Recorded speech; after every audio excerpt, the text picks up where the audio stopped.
संख्या 713, श्लोक संख्या 23। सैकड़ों जल पक्षियों से सेवित तथा मोर एवं क्रौंच के कलरवों से मुखरित हुई यह सौम्य नदी बड़ी रमणीय प्रतीत होती है। मुनियों के समुदाय इसके जल का सेवन करते हैं।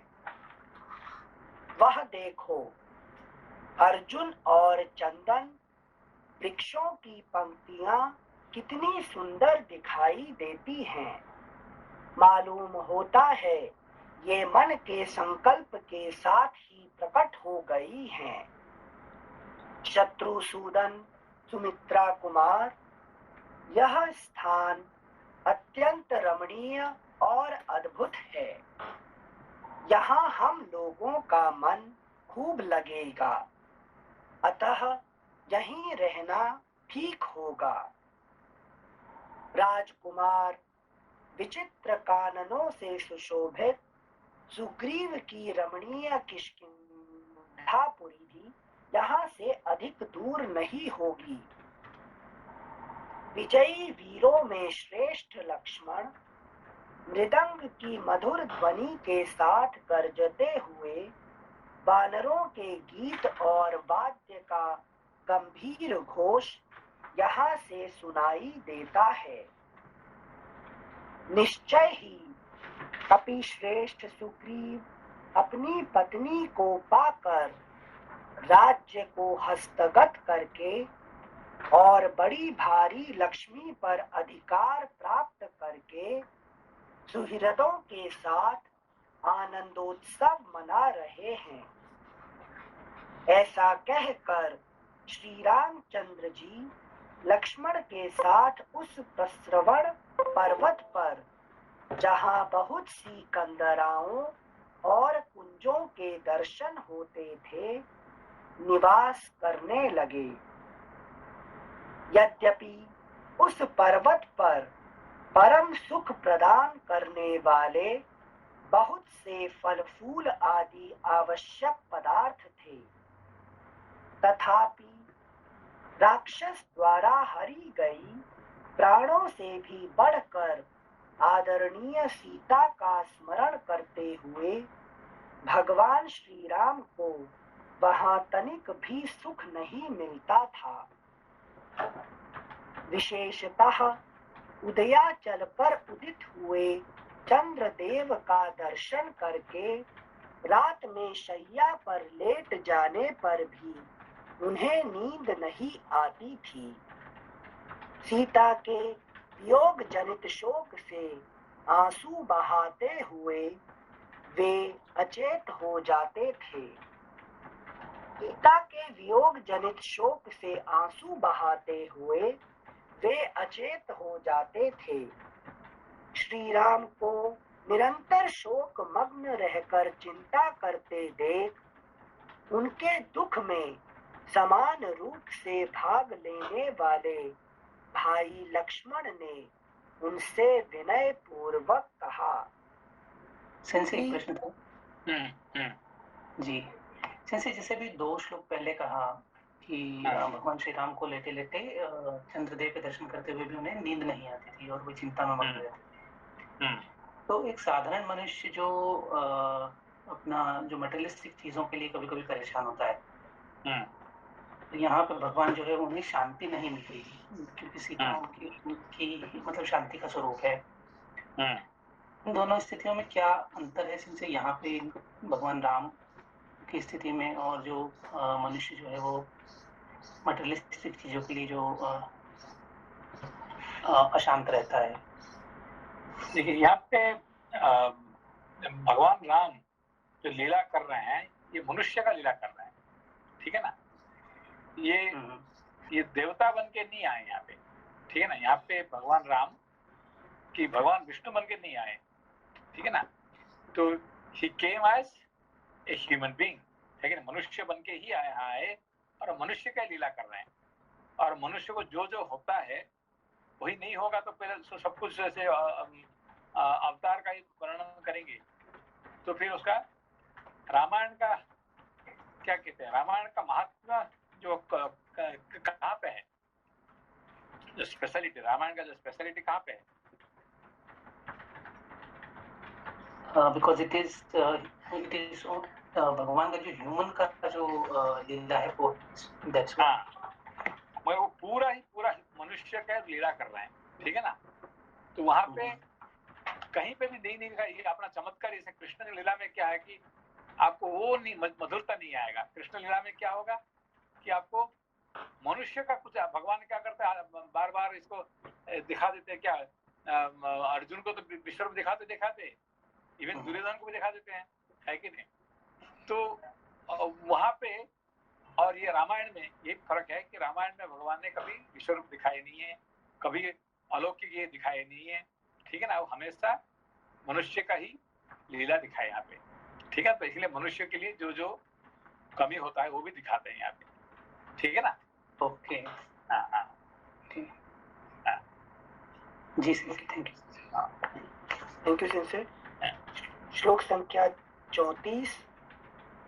वीर, इस प्रकार व्यथित होने से कोई लाभ नहीं है, अतः आपको शोक नहीं करना चाहिए, क्योंकि शोक करने वाले पुरुष के सभी मनोरथ नष्ट हो जाते हैं।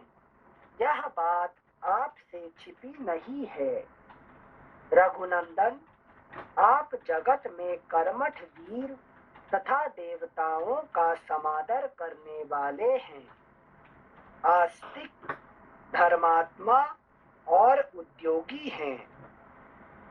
यदि आप शोकवश उद्यम छोड़ बैठते हैं तो पराक्रम के स्थान स्वरूप सम्रांगण में कुटिल कर्म करने वाले उस शत्रु का, जो विशेषतः राक्षस है, वध करने में समर्थ ना हो सकेंगे। श्लोक संख्या 36 एक बार फिर से पढ़ रहे हैं।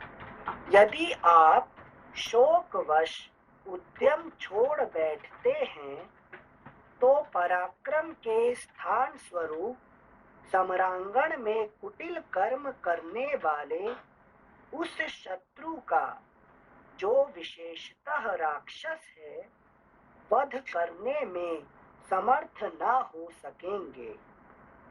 समझ में आई बात?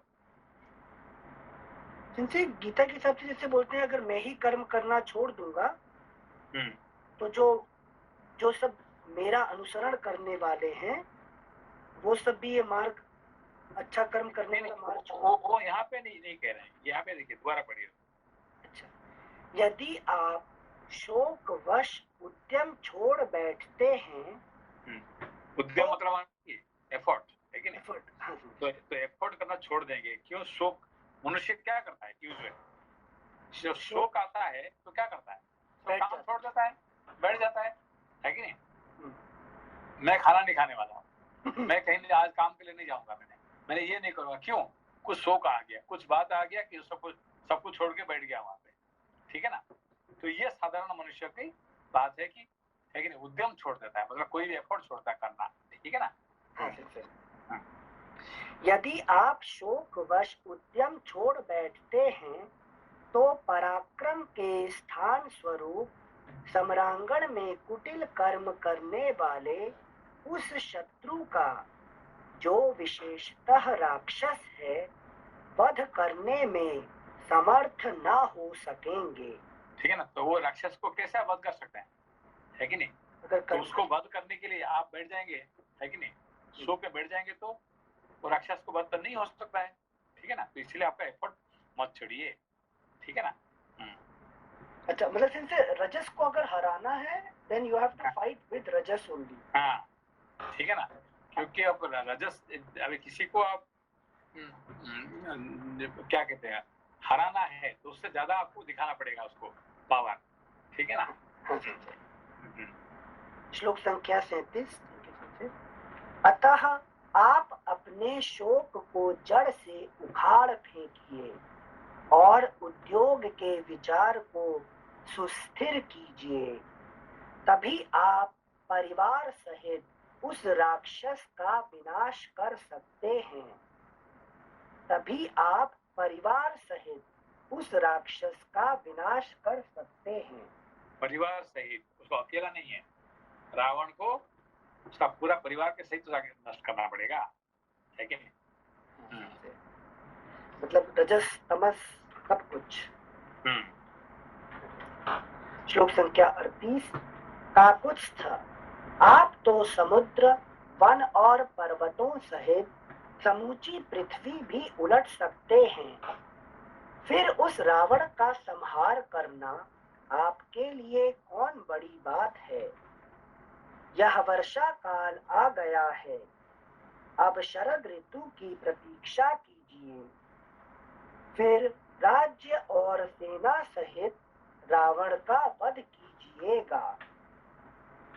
यह वर्षा काल आ गया है, अब शरद ऋतु की प्रतीक्षा कीजिए, फिर राज्य और सेना सहित रावण का वध कीजिएगा। तो 4 महीने का जो वर्षा काल का पीरियड प्रतीक्षा करने के लिए आए थे, फिर युद्ध करने के लिए जाने वाले थे।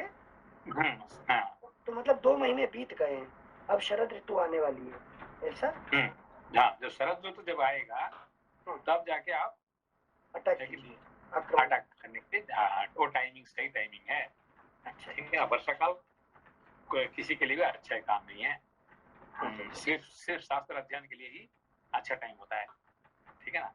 शास्त्र अध्ययन छोड़ के बाकी सब कार्य जो है वर्षा काल के लिए अच्छा नहीं होता है। Thank you sir. श्लोक संख्या 40।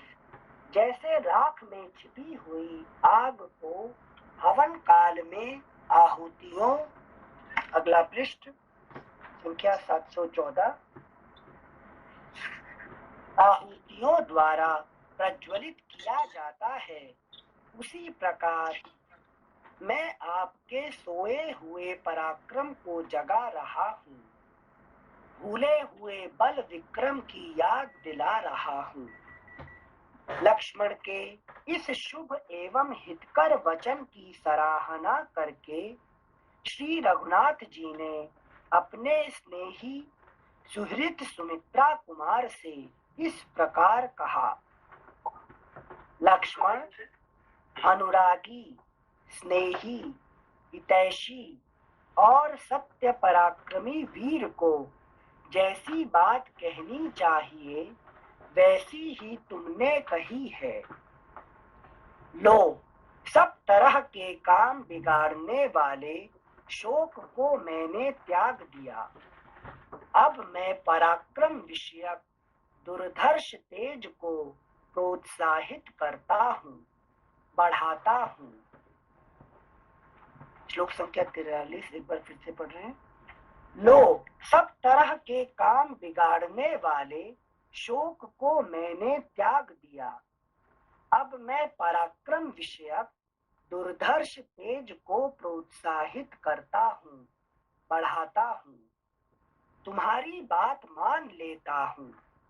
सुग्रीव के प्रसन्न होकर सहायता करने और नदियों के जल के स्वच्छ होने की बाट देखता हूँ। मैं शरत काल की प्रतीक्षा करूंगा। जो वीर पुरुष किसी के उपकार से उपकृत होता है, वह प्रत्युपकार करके उसका बदला अवश्य चुकाता है, किंतु यदि कोई उपकार को न मानकर या भुलाकर प्रत्युपकार से मुंह मोड़ लेता है, वह शक्तिशाली श्रेष्ठ पुरुषों के मन को ठेस पहुंचाता है। श्लोक संख्या 46। समझ में ये 45। हाँ सिंसे, मतलब सिंसे कोई जब उपकार करता है तो जो उसने उपकार किया है तो उसकी भावना होनी चाहिए कि मैं उपकृत हुआ हूँ, तो उसका वो प्रत्युपकार मतलब रिटर्न बैक करना चाहिए, उसी से वो उपकार को चुका सकता है। किसके लिए कह रहे हैं? जैसे सुग्रीव के लिए। हाँ, क्योंकि है तो बंदर है, ठीक है ना, भूल क्या करेगा, है कि नहीं। हम क्या कहते हैं कि एक अच्छे कहानी है ना कि एक एक आदमी एक नारियल का पेड़ पर चढ़ जाता है, ठीक है ना, उतर नहीं पा रहे, ठीक है, चढ़ना आसानी है और उतरना मुश्किल है नारियल का पेड़ से, ठीक है ना। तो कहता क्या है कि भगवान मैं उतर जाऊंगा तो 100 नारियल आपको मैं चढ़ाऊंगा, 100 नारियल, ठीक है ना। तो फिर आधा आ जाता है, कहता है कि भाई भगवान आप तो सब कुछ आपका ही है और आपको 100 क्या जरूरत है, 50 काफी है, ठीक है, ठीक है, आपको 50 दे दूंगा, ठीक है। फिर उसको 70% आ जाता है, कहता भगवान आपको आप सब कुछ है, आपको 25 नारियल काफी है कि नहीं। तो नीचे पूरा उतर जाता है, कहता है भगवान आपका सब कुछ है, आपको क्या जरूरत है नारियल, है कि नहीं। तो ये होता है क्या है, उपकृत होके वो ऐसे लॉजिक मारी करके उसको भूल जाना, ठीक है ना।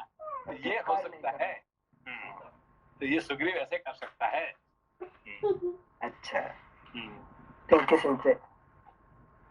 श्लोक संख्या 46। संजय मतलब राम जी को भी शक हो गया था कि है तो वो वानर ही, जीव है ना। बट वानर इधर से वानर है कि जीव है, किस अर्थ में है? वानर है तो तोड़ बोड़ करके एंजॉय करता है, समझ, जीव भी ऐसे करता है ना। यहाँ पे जीव को ही वानर कहा जाता है कि नहीं। यहाँ पे किसको वानर कहा गया अभी? जीव को। तो जीव को वानर क्यों कहा गया यहाँ पे?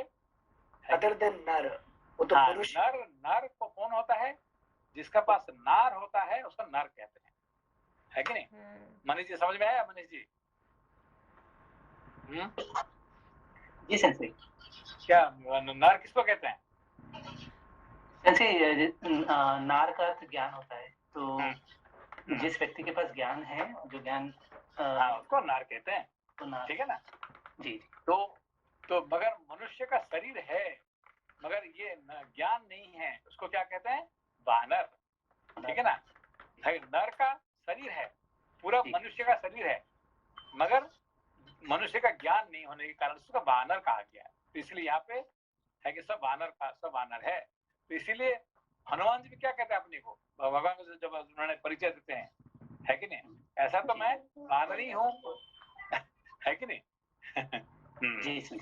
ठीक है। तो नर का शरीर होते हुए भी ज्ञान नहीं होने के कारण से हम लोग सब वानर है, ठीक है। लेकिन हनुमान जी तो लीला कर रहे हैं, तो वो वो कह रहे हैं कि हनुमान जी कहे कि मैं, है कि नहीं, सब कुछ रूप ले सकता हूँ, मगर आज के समय पे वानर का रूप में मैं रह रहा हूँ। क्यों? कि जीव के साथ रहने से चित्त भी जीव की रूप ही धारण करता है कि चित्त क्या है? एक क्रिस्टल होता है, क्रिस्टल, वो कोई भी रूप ले सकता है अपना जो चित्त होता है, ठीक है ना। तो अब जब ये वानर के साथ रहता है तो वानर ही बन के बैठा हुआ अभी, है कि नहीं। जी सर, थैंक यू सर। श्लोक संख्या 46। श्री राम जी के उस कथन को ही युक्ति युक्त मानकर लक्ष्मण ने उसकी भूरी भूरी प्रशंसा की और दोनों हाथ जोड़कर अपनी शुभ दृष्टि का परिचय देते हुए। अभी देखिए हमारा अभी क्या हुआ कि बाली का मृत्यु के बाद उसका संस्कार किया गया, ठीक है ना। उसके बाद क्या टॉपिक चल रहा था? इनसे सुग्रीव का अभिषेक करने का टॉपिक नहीं, हाँ वो तो हो गया, उसको खत्म हो गया। फिर अभी से सीता का जो वियोग में राम जी थोड़े दुखी हो रहे हैं, ये वाला। लोका जी क्या टॉपिक चल रहा था? जी बालिका इसके बाद ना, मतलब बालिका संस्कार के बाद। पहले बालिक के बाद तो वो से जो अंगद क्या बोलते हैं कि वो लक्ष्मण सहित जो श्री राम का सुग्रीव, तारा और अंगद को जो समझाना, फिर बाली के दाह संस्कार के लिए आज्ञा प्रदान करना, फिर उसके बाद अब देखिए, हाँ सुनिए बात हो गया। देखिए अभी गांधी जी, देखिए एक इम्पोर्टेंट टॉपिक है। आपने इतने सारे श्लोक आपने पढ़े हैं, इसको याद नहीं रखे। श्री बाली का जो है कि ना, मनुष्य का जो है कि परेशानी, ये सब हम याद रखें। अभी इतने प्रसरवण गिरी की बात हुआ है, यहाँ पे जंगल की बात हुआ है, फल फूल की बात हुआ है, इतने सारे बात हुआ है कि नहीं, इसके कोई इसको उसको क्या याद नहीं रहता है, नहीं रखते हैं, ठीक है ना। समझ आपको? तो ये क्या वाल्मीकि जी क्या इसको क्या क्यों लिखे इतने से? हाँ, मतलब प्रकृति का वर्णन था, हैं? इतने वर्णन किए हैं, तो ये जो पेड़ पौधे के बारे में, फल किया है, प्रसरवण गिरी के बारे में किए हैं, है कि नहीं, ये ज्यादा है कि ये इनका कहानी ज्यादा है? प्रकृति ज्यादा है संशय, प्रकृति का वर्णन। हम लोग ने ज्ञान को तो याद रख लेते हैं और इसको क्या करते हैं, इसको फास्ट फॉरवर्ड कर देते हैं, ठीक है, इग्नोर करके पूरा इग्नोर कर देते हैं, ठीक है ना। तो यही बात है कि देखिए हम लोग जिंदगी में क्या करते हैं कि हम खाना पीना, दोस्त से मिलना, ये करना, ये तो बहुत अच्छे से याद रखते हैं, मगर हमारे जिंदगी में तीर्थ में जाना, तीर्थ में जो कुछ हो रहा है, ये हो रहा है कि नहीं, वहां पे जो देखते हैं उसको कुछ याद नहीं रहता है, क्योंकि this is not important for us, है कि नहीं। तो ये देखिए जब भी एक बड़ा कहानी खत्म होता है तो फिर वाल्मीकि जी क्या वर्णन शुरू कर देते हैं, इमीडिएटली पेड़ पौधे के, जंगल के, है कि नहीं, ये बात है कि नहीं, बहुत लंबा बात करते हैं, है कि नहीं। कल हमने इतना टाइम ये किया, आज भी किया, मगर अभी हमने याद नहीं रखा, ठीक है ना। हाँ संशय, ठीक है। नहीं संशय, एक चीज बताइए, मतलब ये नहीं याद रखने का मतलब है कि वानर वृत्ति ज्यादा है या उसमें इंटरेस्ट नहीं है प्रकृति में? नहीं, यहाँ देखिए जब एक कहानी खत्म होता है तो इमीडिएटली वाल्मीकि जी क्या करते हैं, याद रखिए जब वहां पे हुआ भी क्या कि सीता जब हरण होने के बाद थोड़ी देर तक राम जी उसका ये कि फिर बाद में इमीडिएटली क्या हो गया, फिर पेड़ पौधे, ये प्रकृति का वर्णन शुरू हो गया, प्रकृति का वर्णन शुरू हो गया, ठीक है ना।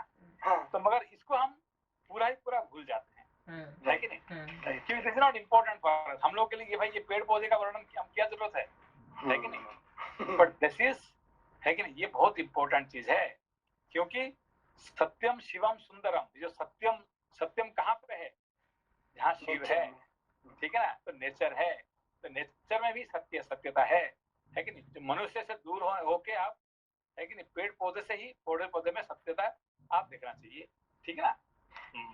थैंक यू सेंसे, सिखाने के लिए सेंसे।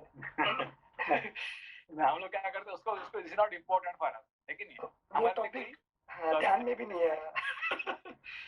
ये भी सेंसे इम्पोर्टेंट चीज बोले थोड़ी देर पहले आपने, जो बोले कि हम संसार में फंस के रहते हैं, बट तीर्थ में क्या क्या देखे हैं कि कहाँ जाते हैं, कि वो जाते नहीं है संसार में फंस के।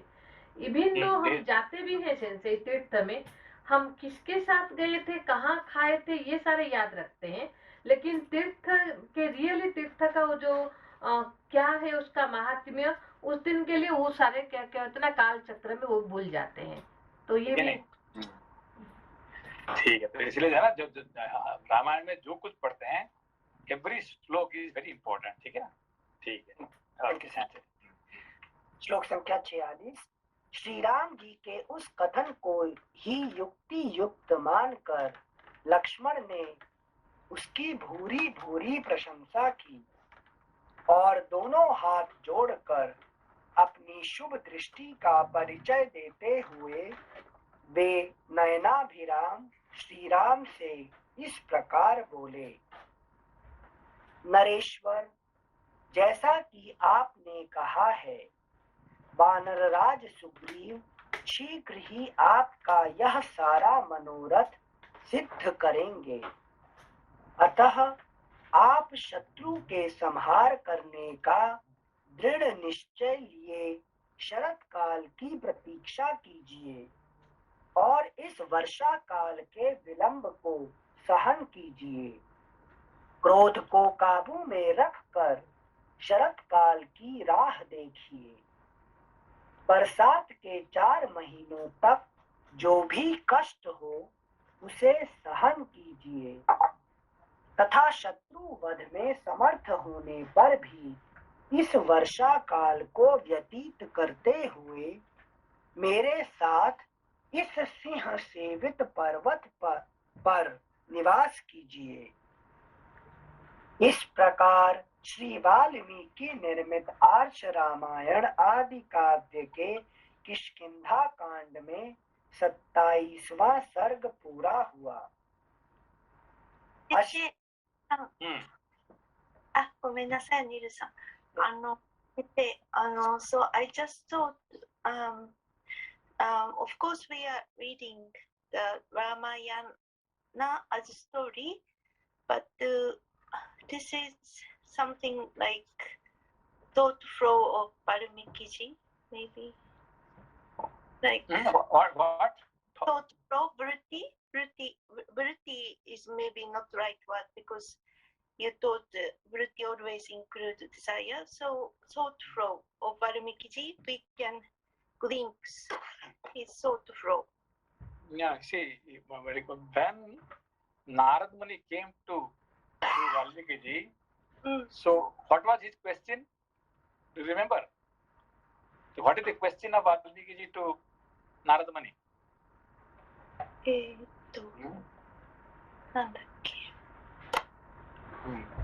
What is the perfect human being?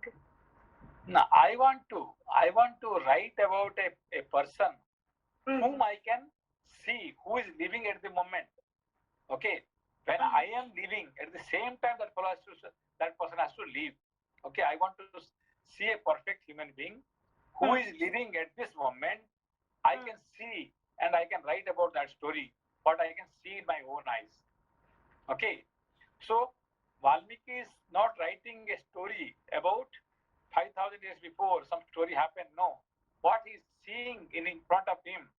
Okay, so Sita is living with him, Lavakush is living with him, so he's seeing everything and he's writing.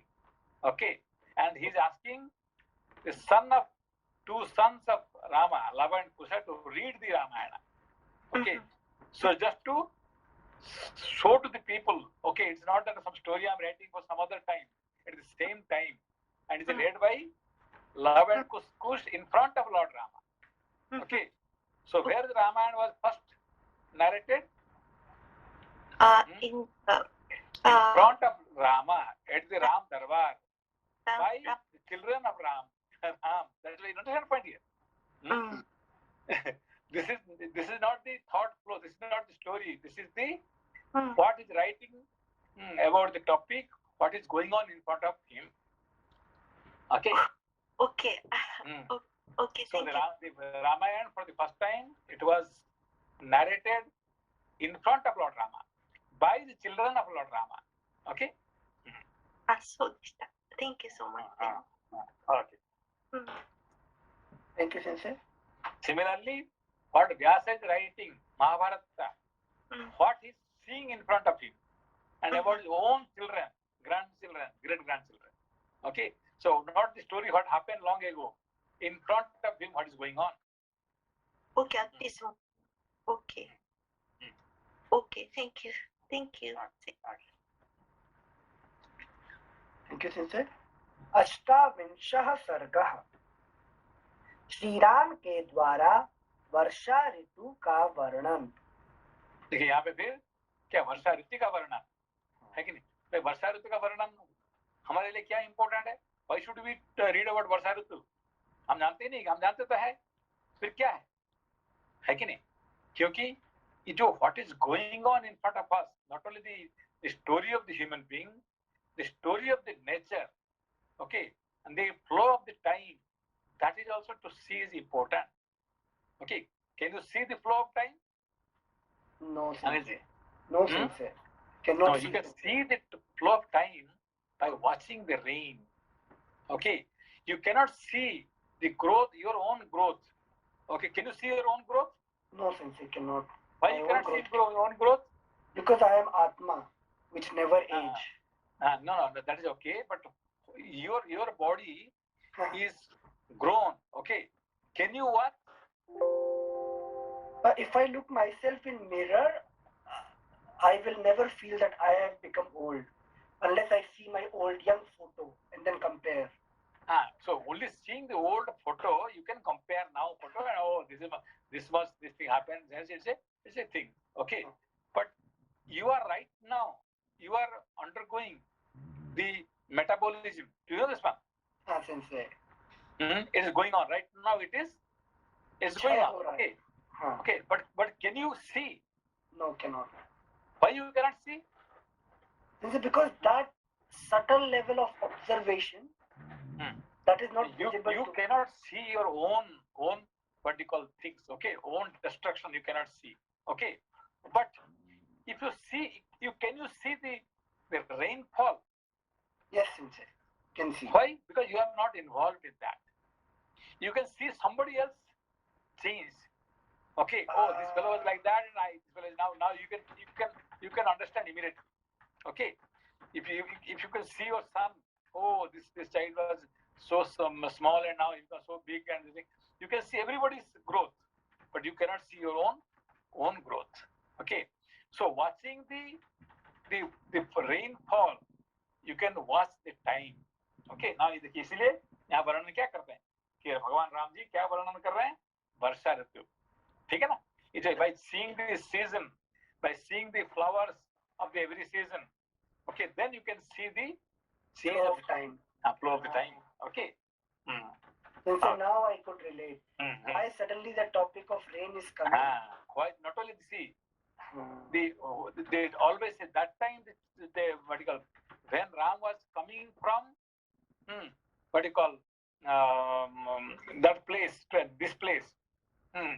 So what was he was the flora and fauna descriptions. उसका मतलब कहाँ पे राम जी वहाँ उस time पे थे और अब कहाँ पे है, यहाँ पे वर्णन हो रहा है, ठीक है ना? हाँ, प्रकृति का थ्रू से, ठीक है ना? तो कौन सा टाइम पे, अभी कौन सा टाइम है? अभी वर्षा ऋतु है, ठीक है ना? फिर हनुमान जी कब जाएंगे वहाँ पे?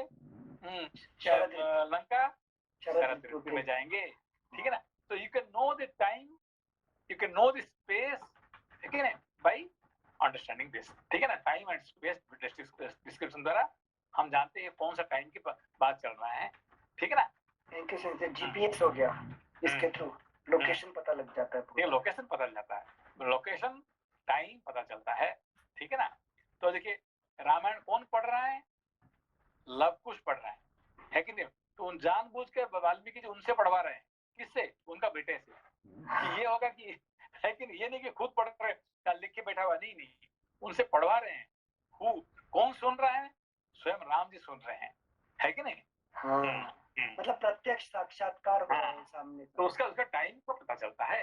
ये रामायण का समय कौन सा समय था? ये त्रेता युग में, है कि नहीं? आपका नहीं है। सिंचे मतलब कितना डीप लॉजिक होगा ना सिंचे। हाँ, मतलब राम के बारे में लिख रहे, उन्हीं के पुत्र से गवा रहे हैं, अपने आप इन्फ्रेंशियल इंटीग्रिटी आ गई। तो महाभारत पहले कहाँ पढ़ा था? पहले कहाँ व्यास जी ने पढ़ा था? कहाँ पढ़ाए गए थे? Who read?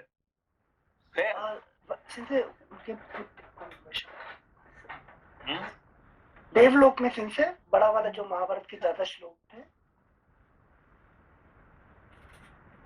सर्पयज्ञ में सिंसे। सर्पयज्ञ में। सर्पयज्ञ में कौन पढ़ा था? जन्मेजय के सर्पयज्ञ में वैशंपायन ने शुरू किए थे, जन्मेजय को पढ़ा रहे थे व्यास जी के सामने। ठीक है, व्यास जी बैठे हुए हैं, है कि नहीं? उनका शिष्य, है कि नहीं? उनका है कि नहीं, ग्रेट ग्रैंड सन के सामने, है कि नहीं? अभिमन्यु का बेटा के परीक्षित का बेटा, उसका सामने ये महाभारत पढ़ा रहे हैं, ठीक है ना? तो ये सब हमको देखने से आपको टाइम पता चलता है ये कब लिखा था, कि तो उस टाइम पढ़ रहे हैं, उसका मतलब उससे पहले कब, जब वो चल रहा था, ठीक है ना? ये टाइम पीरियड है। Thank you सिंसे।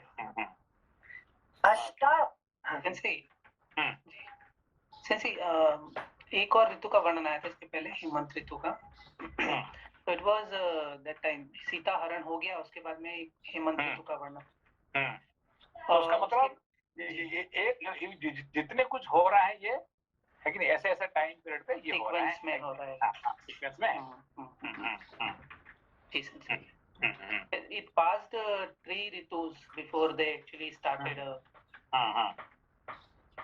attacking on. क्योंकि जब टाइम एंड स्पेस को अपने ध्यान नहीं रखेंगे तो कहानी को, है कि नहीं, ये कब का कहानी होगा पता नहीं चल रहा है। जी। Okay, thank you sir. अष्टाविंशः सर्गः श्री राम के द्वारा वर्षा ऋतु का वर्णन। इस प्रकार वाली का वध और सुग्रीव का राज्याभिषेक करने के अनंतर माल्यवान पर्वत के पृष्ठ भाग में निवास करते हुए श्री रामचंद्र जी लक्ष्मण से कहने लगे, सुमित्रानंदन, अब यह अभी देखिए वो सुग्रीव कहाँ थे, कौन सा पर्वत का पर?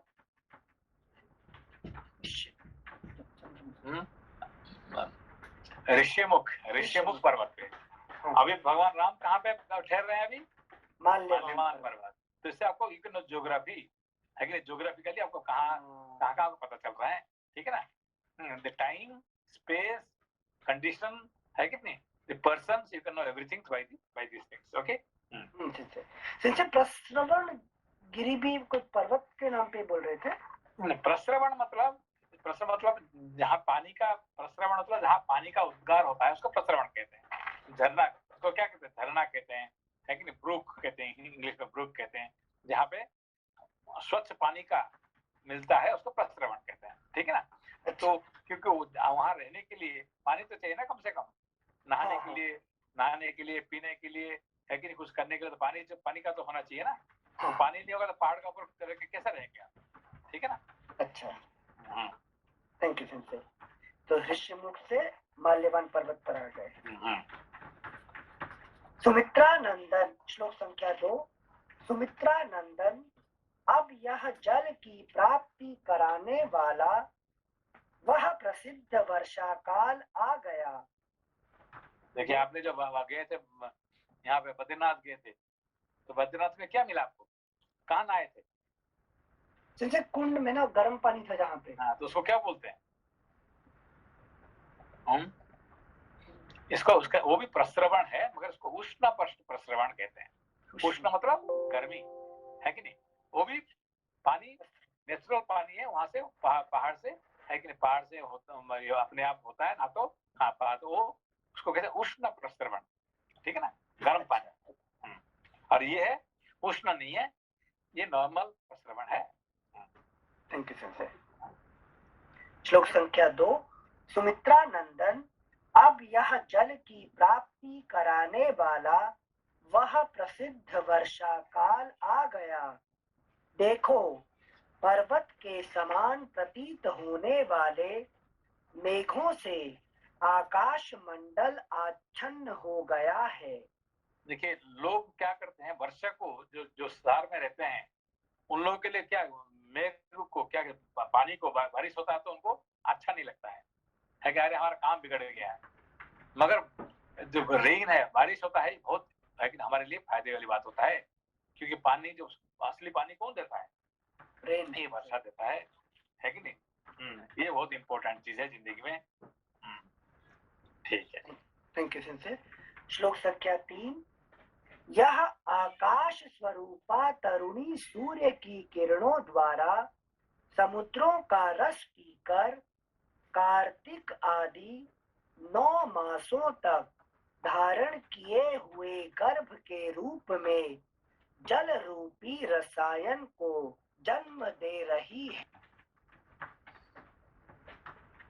इस समय मेघ रूपी सोपान पंक्तियों सीढ़ियों द्वारा आकाश में चढ़कर गिरी मल्लिका और अर्जुन पुष्प की मालाओं से सूर्य देव को अलंकृत करना सरल सा हो गया है।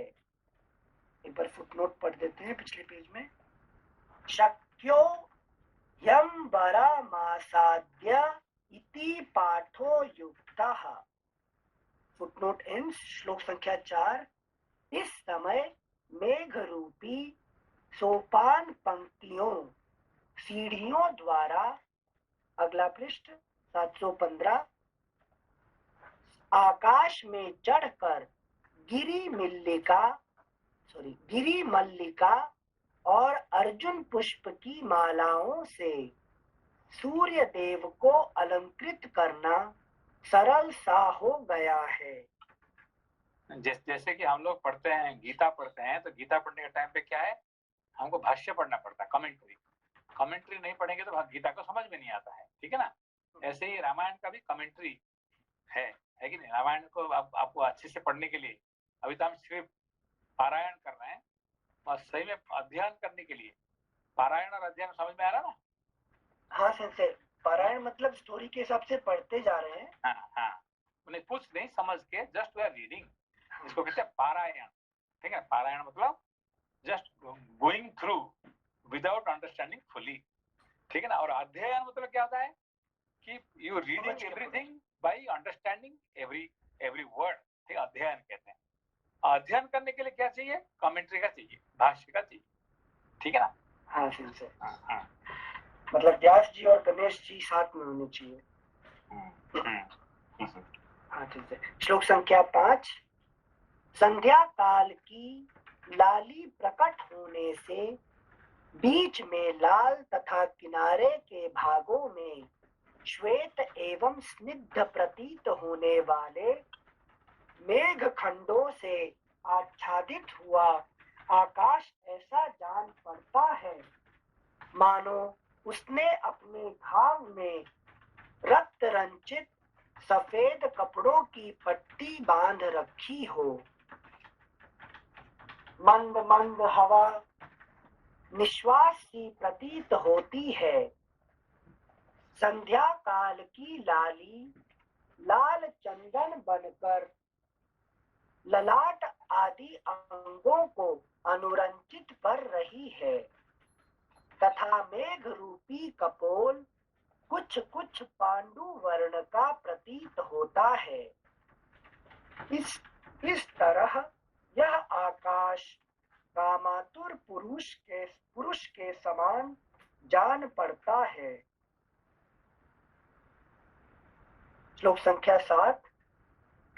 जो ग्रीष्म ऋतु में घाम से तप गई थी वह पृथ्वी वर्षा काल में नूतन जल से भीगकर सूर्य किरणों से तपी और आंसुओं से भीगी हुई शोक संतप्त सीता की भांति बाष्प विमोचन उष्णता का त्याग अथवा अश्रुपात कर रही है। एक मिनट से इसमें जो पहले हेमंत ऋतु फिर अभी वर्षा ऋतु, ये जो ऋतु का सेंसे सीक्वेंस में कुछ फिलोसॉफिकल मीनिंग है क्या? मतलब वाल्मीकि जी तो सोच के लिखे होंगे, लेकिन इसमें कुछ फिलोसॉफिकल मीनिंग है क्या सीक्वेंस में? हाँ, तो उसमें से आपको टाइम पता चलता ना, उसमें से आपको है कि नहीं, जो ऋतु का वर्णन होता है उसमें से, so you are walking according to the time, okay, you are walking according to the place and you are meeting. अब किस किस से मिले हैं राम जी, जो है ना, जब जा रहे थे, है कि नहीं, पहले सुग्रीव को मिले हैं, तो सुग्रीव का एड्रेस कौन दिया था? सुग्रीव का एड्रेस वो दिया था ना, कबंध दिया था, ठीक है ना। तो कबंध को उससे पहले, है कि नहीं, तो सुग्रीव और कबंध को बीच में किससे मिले? सबरी कबंध दिया सबरी का एड्रेस, देन सबरी नहीं, कबंध ही नहीं, कबंध ही दिया था। किसका? सबरी का नहीं, सबरी वाज इन बिटवीन, ओके। वो एड्रेस किसको दिया थे? कबंध ने सुग्रीव का एड्रेस दिया था। तो क्यों दिया था सुग्रीव का एड्रेस? क्योंकि राम और भरत और सुग्रीव और बाली दोनों एक ही प्रकार के हैं। तो सुग्रीव का प्रॉब्लम है, तो कबंध को बताने की क्या जरूरत है? जैसे सुग्रीव का उद्धार करने के लिए जीव और ईश्वर जुड़ जाए साथ में। क्यों उसको कबंध का क्या जरूरत है? कबंध सिंसे वो खुद ही एक गंधर्व थे ना, तो वो उन्होंने तो आप भूल जाते हैं ना, का बंध का मतलब क्या, जीव जो है, जो बंधन में पड़ा हुआ है उसको कबंध कहते हैं। हम अभी कौन है? हम कबंध है कि नहीं, हम बंधे हुए हैं अभी, ठीक है ना। तो उसका उद्धार होने के बाद वो इमीडिएटली याद कर रहे हैं, है कि नहीं, भाई मेरे जैसे बहुत सारे लोग बंधन में फंसे हुए हैं। जैसे कि एक नंबर कौन है? कि सुग्रीव है कि वो बेचारा ऊपर फंसा हुआ है, इसलिए राम जी को उसने कितने बार कहा, एक ने बार, दो बार नहीं, बार बार उसने कहा कि आप जरूर मिलिए, है कि नहीं, मेरा एक आपको है कि नहीं अनुग्रह आप मेरे लिए करिए कि आप सुग्रीव से जरूर मिलिए, फिर इसके बीच में आप इसका साथ भी मिल जाइए, है कि सबरी के साथ, ठीक है ना। तो सेंसे ये जो आपने बोले थे जो स्थान और काल और जो पात्र, मतलब कि कौन से जगह में और किस समय में और किस पात्र मतलब किससे मिले, कौन से पर्सनालिटी से मिले, तो ये जो रामायण पढ़ते टाइम वाल्मीकि जी के वर्णना से हमको समझ में आएगा, ये इसका अर्थ है सेंसे। तो मतलब कोई शास्त्र एक्चुअली वाल्मीकि रामायण में है, तो आदि काव्य है, और महाभारत में भी वही आता है कि महाभारत में भी वही सेम चीज है, ठीक है ना।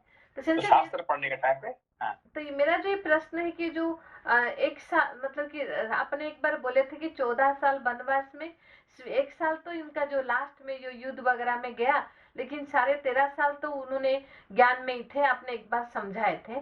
तो इसका मीनिंग है कि सेंसे ये हेमंत ऋतु में जो पहले वर्णन हुआ था उतना तक कि यहाँ आगे तो जो सुग्रीव के पास अभी बाली को मारने तक पूरा हेमंत ऋतु से 3.5-4 ऋतु जाके वर्षा ऋतु आ गया है। हाँ, मतलब ये यहाँ पे बहुत सारे जो वहां से कहाँ से गए, किसके से मिले, ये पूरा आप ना, क्योंकि अभी जो पढ़ा रामायण, ये बहुत शॉर्ट से फास्ट फॉरवर्ड से हम पढ़े हमने, ठीक है ना। हमने उसको धीरे धीरे पढ़ेंगे तो उसको क्या करें, उसको एक समझ में आएगा, कब मिले, कब ये करें, है कि नहीं। तो कितने तारीख को आप वहां से निकले, कब वहां पहुंचे, है कि नहीं। If you go on remembering one by one, है कि नहीं। तो ये क्रोनोलॉजिकल ऑर्डर है सेंसे, इसका मैं आपको ओके तो ऐसे फिलोसॉफिकल के साथ ये क्रोनोलॉजिकल रियल क्रोनोलॉजिकल ऑर्डर है, मतलब कि ओके ये जानना था। Thank you. ठीक है, थैंक यू सेंसे। श्लोक संख्या 7 एक बार फिर से पढ़ेंगे सेंसे। जो ग्रीष्म ऋतु में घाम से तप गई थी, वह पृथ्वी वर्षा काल में नूतन जल से भीग कर सूर्य किरणों से तपी और आंसुओं से भीगी हुई शोक संतप्त सीता की भांति बाष्प विमोचन, उष्णता का त्याग अथवा अश्रुपात कर रही थी। जिनसे मतलब प्रकृति का वर्णन हो रहा है, वहां उसमें भी वो सीता की अनुभूति कर रहे हैं। शोक संतप्त सीता की भांति बाष्प विमोचन, अश्रुपात कर रही है। Thank you sensei. मेघ के उदर से निकली कपूर की डली के समान ठंडी तथा केवड़े की सुगंध से भरी हुई इस बरसाती वायु को मानो अंजलियों में भरकर पिया जा सकता है। श्लोक फुटनोट 1 शक्या अंजलिभिः इति स्वच्छः पाठः। श्लोक संख्या 8। ये जो बीच में जो फुटनोट दे रहे हैं, कहाँ से, वो कमेंट्री वाले से, है कि नहीं, ये अलग अलग कमेंट्री से एक फुटनोट दे रहे हैं यहाँ पे, ठीक है। अच्छा। श्लोक संख्या 8 मेघ के उदर से निकली कपूर की डली के समान ठंडी तथा केवड़े की सुगंध से भरी हुई इस बरसाती वायु को मानो अंजलियों में भरकर पिया जा सकता है। केवड़े के फूल देखा आपने? व्हाइट कलर का था ना? नहीं, आपने देखा कभी? जैसे सुगंध वाला होता है, तो हम अगर आपने देखा आपके केवड़े का फूल दिखाई क्या? जिनसे अगर आप हाँ करेंगे व्हाइट कलर का है, सुगंध वाला है, तभी हाँ बोलूंगा, मैं तो नहीं। आप आज इंटरनेट में देखिए केवड़े के फूल कैसे होता है, ठीक है ना। ठीक है। क्योंकि ये सब चीज है ना, इस जिंदगी में बहुत चीज है कि जो है कि नहीं। जैसे कपूर की डली, कपूर एक अभी तो आजकल आप क्या कपूर जो नाम के जो क्या मिल रहा है, केमिकल मिल रहा है, ठीक है ना। तो कपूर जो नेचुरल एक में ये होता है, ठीक है ना, पेड़ से ये होता है उसमें से, ठीक है ना।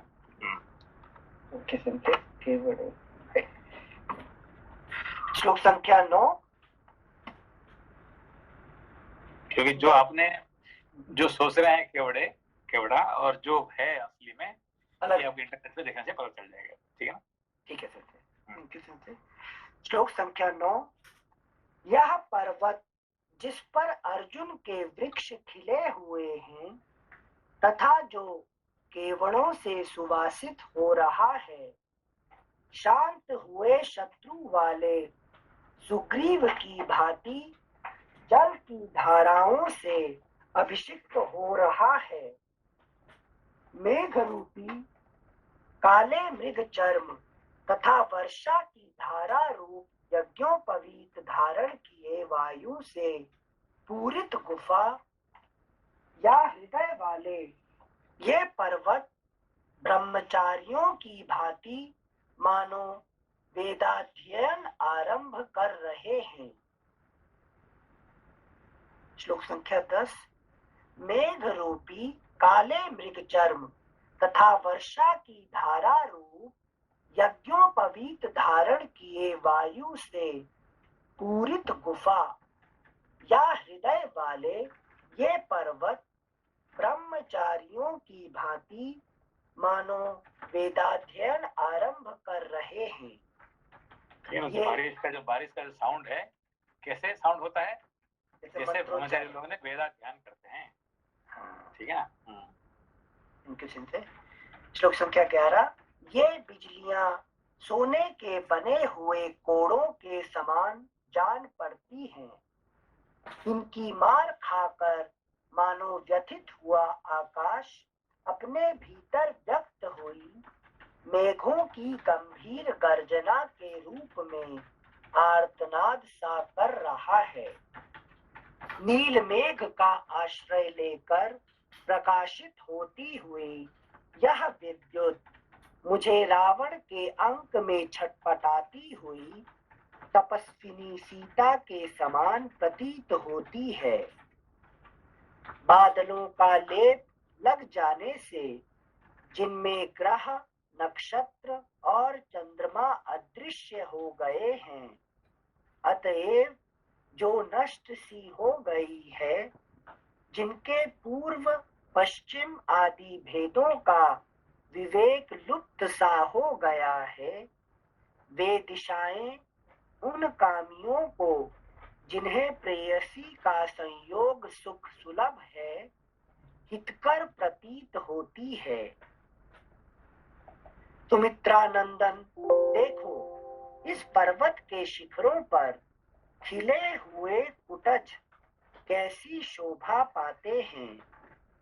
कहीं तो पहली बार वर्षा होने पर भूमि से निकले हुए भाप से ये व्याप्त हो रहे। यहाँ पे क्या क्या 14 नंबर शुरुआत किए हैं कैसे?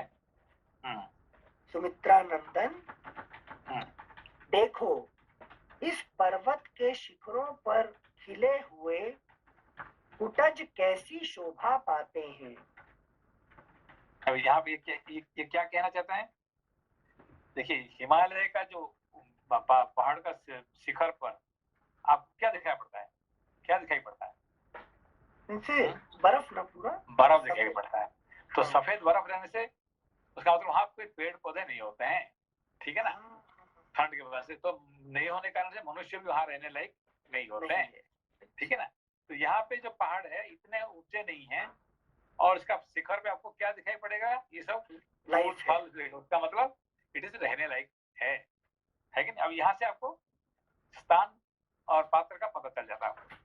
अच्छा, ज्योग्राफी का वर्णन कर दिया पूरा। जैसे कि आपका फुजी माउंटेन है, तो फुजी माउंटेन में ऊपर क्या है? बर्फ 6 महीने तो पूरा बर्फ ही रहता है। तो वहां पे मनुष्य रहने के लिए जगह नहीं है। ठीक है ना? तो बाकी जो छोटे मोटे पहाड़ होते हैं उसमें क्या होता है? पेड़ उसमें वहां पे फूल फल है कि नहीं, सारे आपको पानी सब आराम से मिल जाते हैं। हिमालय के ऊपर बर्फ तो मिल जाएगा, पानी नहीं मिलेगा आपको, लेकिन क्योंकि बर्फ हो जाएगा वहां पे। Thank you sensei. इस तरह से अपने एक लाइन पढ़ते जाएंगे ना तो मजा आ जाएगा आपको। सेंसे रिमाइंड करना पड़ता है तो भागने लग जाते हैं जब भी प्रकृति का वर्णन आता है तो। श्लोक संख्या 14।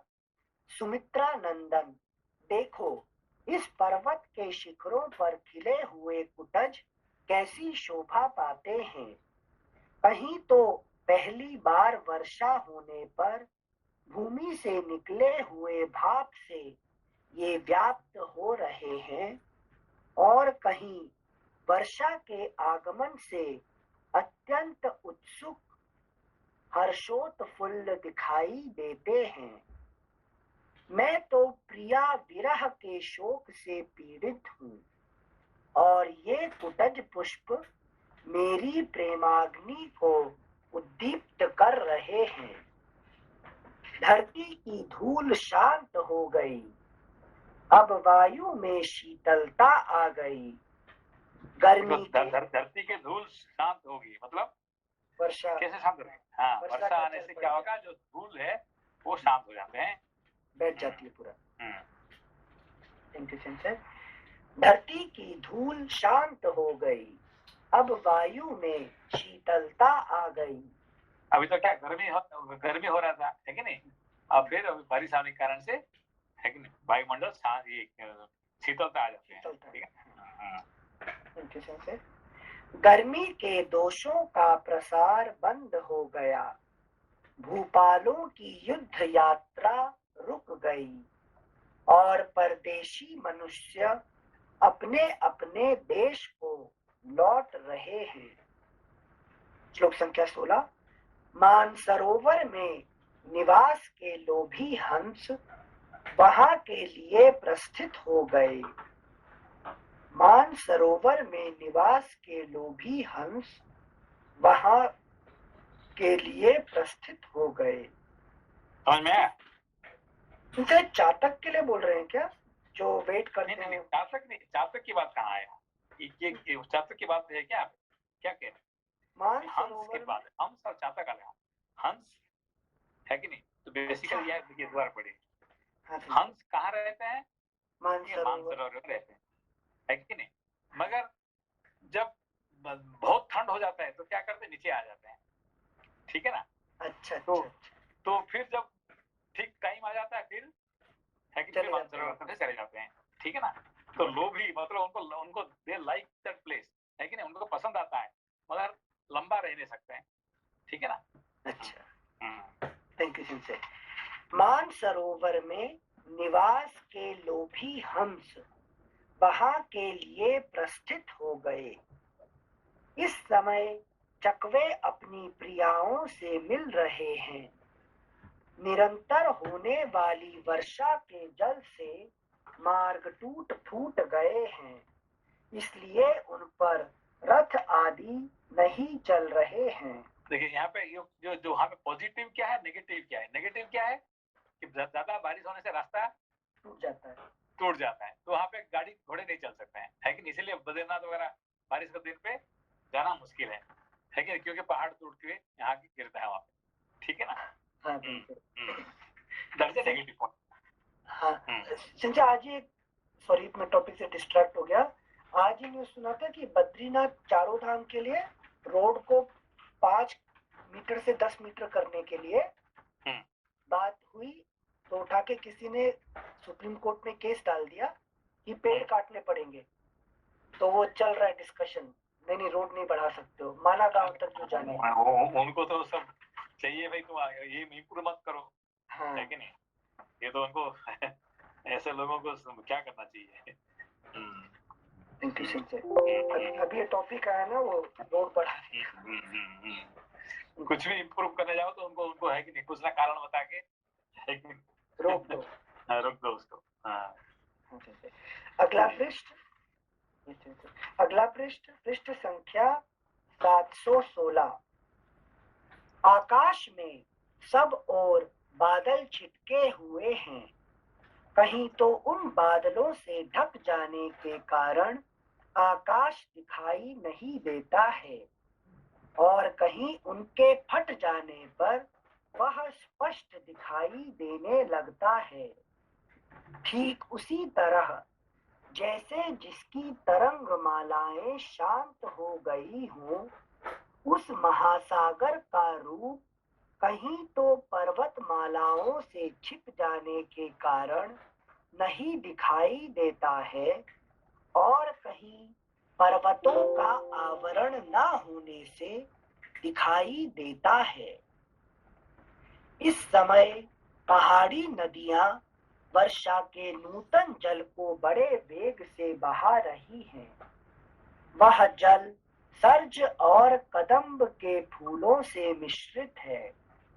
पर्वत के गेरू आदि धातुओं से लाल रंग का हो गया है तथा मयूरों की केका ध्वनि उस जल के कलकल नाद का अनुसरण कर रही है। इस बार अनुभव किया है सब? नहीं सिंपल बिल्कुल इस अनुभव करने से मजा आता है कि नहीं? क्योंकि जब पानी नया पानी बारिश होते हैं तो क्या होता है कि जहाँ पे गेरू होता है ना, जो लाल रंग के पत्थर होते हैं वहाँ पे, क्या कहते हैं, तो वहां से पानी गिरने से क्या होता है कि पानी का कलर लाल हो जाता है कि नहीं? फिर मिट्टी लगने से मिट्टी का कलर होता है कि नहीं? फिर वहां पे उस टाइम पे क्या कदम फूल तो गिरते हैं तो पानी में बड़ा मजा आता है। लेकिन ये सब क्या नेचुरल, ये सब you have to enjoy with nature, ठीक है ना? असली ब्यूटी लाइफ में मिस किए, सिर्फ कमा कमा कमा। नहीं वही ना, अभी ठीक है, अभी भी कोई लेट नहीं है, अभी भी एंजॉय कर सकते हैं, है कि नहीं? Thank you Sanjay. श्लोक संख्या 19। काले काले भौरों के समान प्रतीत होने वाले जामुन के सरस फल आजकल लोग जी भरकर खाते हैं और हवा के जामुन का फल खाया ना आपने? हाँ संजय, ये खाया है। जामुन का फल का कब होता है? बारिश का समय। बारिश के समय। हाँ, बारिश ऋतु में जामुन का फल बहुत होता है कि नहीं? तो ये सब वर्णन करने के टाइम आपको याद आना चाहिए बारिश का, कैसे बारिश का टाइम में क्या क्या होता है, ठीक है ना? हाँ संजय जामुन खाते थे और फिर कोसते थे कि पेट शर्ट पे गिर गया तो उसका कलर लग जाता है। श्लोक संख्या 19। काले काले भौरों के समान प्रतीत होने वाले जामुन के सरस फल आजकल लोग जी भरकर खाते हैं और हवा के वेग से हिले हुए आम के पके हुए बहुरंगी फल पृथ्वी पर गिरते रहते हैं। जैसे युद्ध स्थल में खड़े हुए मतवाले गजराज उच्च स्वर से चिघाड़ते हैं, उसी प्रकार गिरिराज के शिखरों की सी आकृति वाले मेघ जोर जोर से गर्जना कर रहे हैं। चमकती हुई बिजलियां इन मेघ रूपी गजराजों पर पताकाओं के समान फहरा रही हैं। ये सब जो कर रहे हैं वाल्मीकि, जो वर्णन कर रहे हैं कि you have to enjoy every step of the life, जिंदगी का हर एक पल जो है ना, ये यू कैन एंजॉय, ठीक है ना?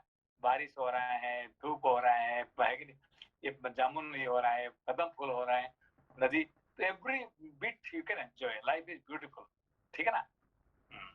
मतलब उन्होंने अपना एक एक एक्सपीरियंस कैप्चर कर लिया है कि नहीं? तो as he enjoyed we should also enjoy the same thing, ठीक है ना? Thank you Sanjay. चमकती हुई बिजलियां इन मेघ रूपी गजराजों पर पताकाओं के समान फहरा रही हैं और बगुलों की पंक्तियां माला के समान शोभा देती हैं। देखो, अपराह्न काल में इन वनों की शोभा अधिक बढ़ जाती है। वर्षा के जल से इनमें हरी हरी घासें बढ़ गई हैं। झुंड के झुंड मोरों ने अपना नृत्योत्सव आरंभ कर दिया है और मेघों ने इनमें निरंतर जल बरसाया है। बक पंक्तियों से सुशोभित ये जलधर मेघ जल का अधिक भार ढोते और गरजते हुए बड़े बड़े पर्वत शिखरों पर मानो विश्राम ले लेकर आगे बढ़ते हैं। गर्भ धारण के लिए मेघों की कामना रखकर आकाश में उड़ती हुई आनंद मग्न बालिकाओं की पंक्ति ऐसी जान पड़ती है मानो आकाश के गले में हवा से हिलती हुई श्वेत कमलों की सुंदर माला लटक रही हो। छोटे छोटे इंद्रगोप वीर बहोटी नामक कीड़ों से बीच बीच में चित्रित हुई नूतन घास से आच्छादित भूमि उस नारी के समान शोभा पाती है जिसने अपने अंगों पर तोते के समान रंग वाला एक ऐसा कंबल ओढ़ रखा हो जिसको बीच बीच में महावर के रंग से रंग कर विचित्र शोभा से संपन्न कर दिया गया हो।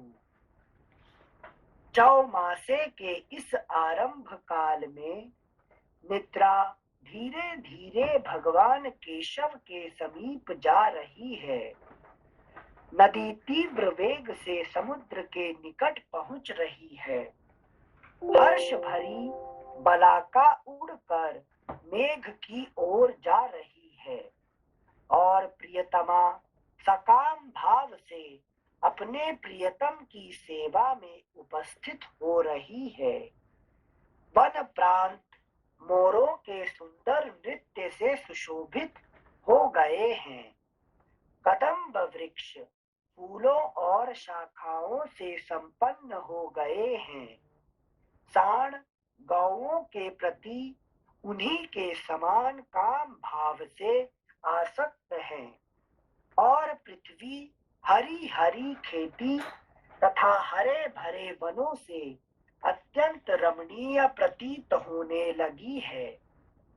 अगला पृष्ठ संख्या 7। एक्चुअली आज एक जापान का एक लेडी सन्यासिनी है कि नहीं, 99 इयर्स का, और उनका देहांत हो गया आज, है कि नहीं। She was a great lady, है कि नहीं। वो कहती थी कि मैं एक बार उसको मिला था उनसे। When I was young, I was enjoying my life with a negative way. अज्ञान में था मैं, है कि नहीं। तो सिगरेट पी के, दारू पी के, है कि नहीं, वो मैं ऐसे लड़कों के साथ घूमता था, है कि नहीं। और आज मुझे ज्ञान होने के बाद मुझे, है कि नहीं, जो आनंद मिल रहा है वो उस टाइम में नहीं मिल रहा है। ये she was saying like that, ठीक है ना। आज उसका देहांत हो गया उसको 99 इयर्स ओल्ड में। She was a Buddhist monk, है ना। अच्छा, संजय कोया सन थे? नहीं, वो सेतोउची जगुची के नाम इसका बताया Settouchi Jakucho. she passed away today, you know. I think since in NHK, I think in the office I saw this in NHK news. Settouchi Jakucho at 99 age, and she is a great novelist, Japanese writer as well as Buddhist nun. So, but she was very positive. She was here. I was very when I was in ignorance, I was doing all sorts of wrong things, drinking alcohol, meeting with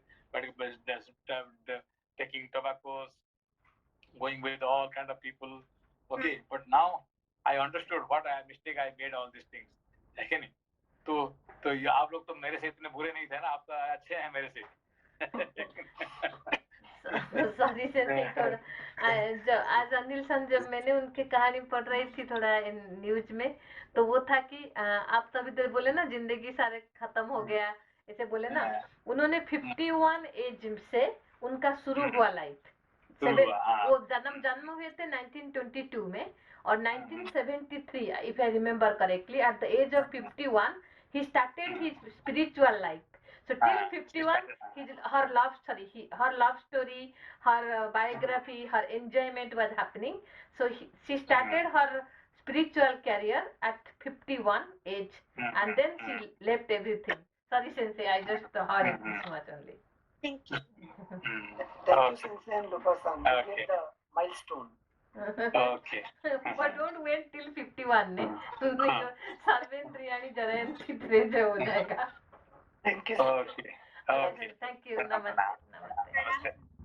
प्रणाम।